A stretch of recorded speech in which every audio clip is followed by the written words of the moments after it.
Le cardinal Leonardo Sandri, préfet de la Congrégation pour les Églises orientales, a annoncé à Issa Hamil Kassissier, ambassadeur de Palestine près le Saint-Siège, lors d'une rencontre au Vatican le 27 février dernier, que le Saint-Siège offrira une donation substantielle pour financer les travaux de restauration en cours au sein de la basilique du Saint-Sépulcre à Jérusalem et dans la basilique de la Nativité à Bethléem. Pendant des mois, dans le plus grand secret, les églises de Terre Sainte, gardiennes de la basilique de la Résurrection, ont travaillé pour réaliser des études de faisabilité pour la restauration du tombeau du Christ. Les travaux ont commencé en mars 2016 et au mois d'octobre, nous avons assisté à un événement d'importance capitale. En effet, pour la première fois depuis 1810, la dalle du Saint-Sépulcre fut déplacée. Auparavant, il faut remonter à 1555 pour trouver une trace de tels travaux.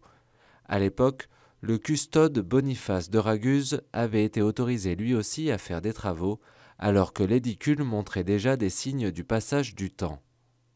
Du 22 au 25 février dernier, l'édicule a été débarrassé des poutres d'acier posées par les Britanniques en 1947 lors d'une autre intervention de protection de la structure qui menaçait de s'effondrer. Quant à la basilique de la Nativité de Bethléem, les travaux de restauration ont été organisés en 4 phases. D'abord, on s'est concentré sur le toit et les fenêtres, puis sur le narthex et les portes, ensuite les murs et les mosaïques, pour enfin passer aux colonnes et à l'illumination. Début février, les mosaïques murales ont été présentées au public pour la première fois après la restauration. Ces chefs-d'œuvre remontent à 1155 et avaient subi les attaques du temps, de l'humidité et des séismes.